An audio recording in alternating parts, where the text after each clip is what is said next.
Oscar Wilde is not like other horror writers. Everybody was writing ghost stories and vampire stories in the 1890s. Most of them are actually frightening. They're about real hauntings, about that ancient British culture somehow seeping out of the floorboards or out of the landscape. But Wilde is not able to write your typical ghost story, so he decides to put a spin on it.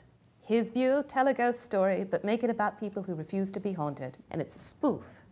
It's about an American family who buy a British estate. Virginia is the daughter of that American family, and the English ghosts are unable to scare the Americans away. A little scene from the Canterville Ghost, a story he wrote for his sons. To her immense surprise, however, it was the Canterville Ghost himself. He was sitting by the window watching the ruined gold of yellow trees fly through the air and the red leaves dancing madly down the long avenue. His head was leaning on his hand, and his whole attitude was one of extreme depression. Indeed, so forlorn and so much out of repair did he look. Little Virginia, whose first idea had been to run away and lock herself in her room, was filled with pity and determined to try and comfort him. So light was her footfall, and so deep his melancholy, that he was not aware of her presence till she spoke to him. "I am so sorry for you," she said. "But my brothers are going back to Eton tomorrow, and then if you behave yourself, no one will annoy you." "It is absurd, asking me to behave myself," he answered, looking round in astonishment at the pretty little girl who'd ventured to address him. "Quite absurd. I must rattle my chains and groan through keyholes and walk about at night, if that is what you mean. It is my only reason for existing." "There's no reason for existing at all. And you know you've been very wicked. Mrs. Umney told us the first day we arrived here that you had killed your wife." "Well, I quite admit it. But it was a purely family matter and concerned no one else." "It is very wrong to kill anyone," said Virginia, who at times had a sweet Puritan gravity caught from some old New England ancestor. "Oh, I hate the cheap severity of abstract ethics. My wife was very plain. Never had my ruffs properly starched and knew nothing about cookery. Why, there was a buck I had shot in Hogley Woods, a magnificent pricket, and you know how she had it set up on the table? However, it's no matter now, for it's all over, and I don't think it was very nice of her brothers to starve me to death. Although I did kill her."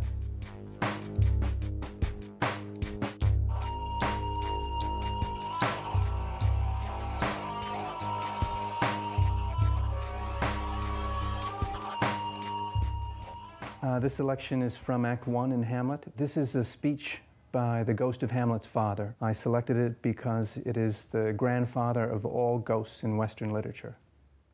"I am thy father's spirit, doomed for a certain term to walk the night, and for the day confined to fast and fires till the foul crimes done in my days of nature are burnt and purged away. But that I am forbid to tell the secrets of my prison house, I could a tale unfold whose lightest word would harrow up thy soul, freeze thy young blood, make thy two eyes like stars start from their spheres, thy knotted and combined locks to part, and each particular hair to stand and end like quills upon the fearful porpentine. But this eternal blazon must not be to ears of flesh and blood. List, list, O list! If thou didst ere thy dear father love, revenge his foul and most unnatural murder. Murder most foul, as in the best it is, but this most foul, strange, and unnatural."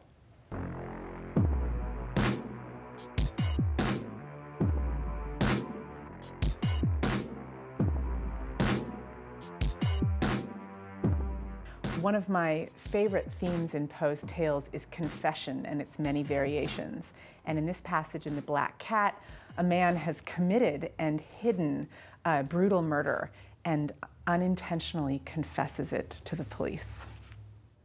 A party of the police came, very unexpectedly, into the house and proceeded again to make rigorous investigation of the premises. Secure, however, in the inscrutability of my place of concealment, I felt no embarrassment whatever. The officers bade me accompany them in their search. They left no nook or corner unexplored. At length, for the third or fourth time, they descended into the cellar. I quivered not in a muscle. My heart beat calmly as that of one who slumbers in innocence. I walked the cellar from end to end. I folded my arms upon my bosom and roamed easily to and fro. The police were thoroughly satisfied and prepared to depart. The glee at my heart was too strong to be restrained. I burned to say if but one word by way of triumph and to render doubly sure their assurance of my guiltlessness. "Gentlemen," I said at last, as the party ascended the steps, "I delight to have allayed your suspicions. I wish you all health and a little more courtesy. By the by, gentlemen, this is a very well-constructed house." In the rabid desire to say something easily, I scarcely knew what I uttered at all.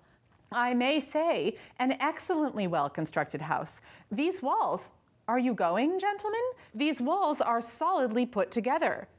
And here, through the mere frenzy of bravado, I rapped heavily with a cane which I held in my hand upon that very portion of the brickwork behind which stood the corpse of the wife of my bosom. But may God shield and deliver me from the fangs of the arch-fiend! No sooner had the reverberation of my blows sunk into silence than I was answered by a voice from within the tomb, by a cry, at first muffled and broken, like the sobbing of a child, and then quickly swelling into one long, loud, and continuous scream, utterly anomalous and inhuman.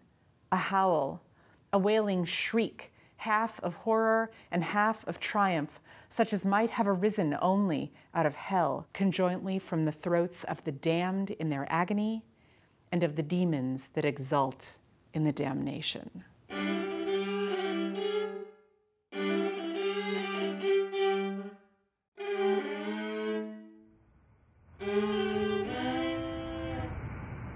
In Russian literature, it's a classic from the mid-19th century. One of the great Russian writers, a relative of Leo Tolstoy, Alexei Tolstoy, and he tells a story of Russian peasant life, but from the perspective of a horror story.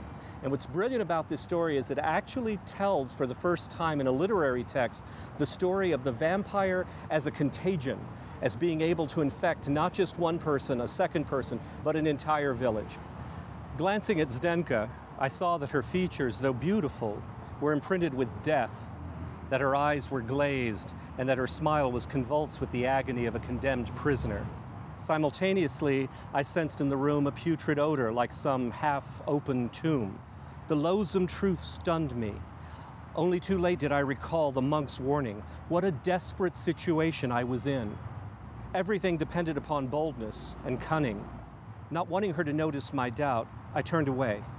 My gaze passed for a second across the window where Gorcha was leaning on a bloody stake, peering at me with the eyes of a hyena. In the other window stood George, looking exactly like his father. They were both following my movements closely. Undoubtedly, they would descend upon me at my slightest effort to escape. So I pretended not to have seen them, but continued with all my will to caress Zdenka as if nothing unusual were happening. My mind raced through plans of escape. The wailing of women and children floated in from the yard, piercing the silence like the howling of wild cats. "It's time to escape," I said to myself. "The sooner the better."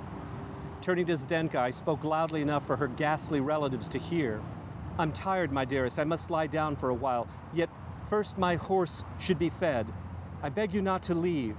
Wait for me," I said, kissing her cold mouth. Outside, my horse was covered with foam, trying vainly to gallop out of the shed. Her neighing made me wary lest she would give me away, but the Vurdalaks, who overheard my conversation with Zdenka, did not move. Certain that the gates were ajar, I jumped into the saddle and spurred my horse on. Having passed swiftly through the gates, I barely noticed the crowd gathered round the house, gaping through the windows. My sudden departure must have startled them. Yet for those first few moments, I only concentrated on the rhythmic clatter of my horse's hooves as they resounded in unearthly silence.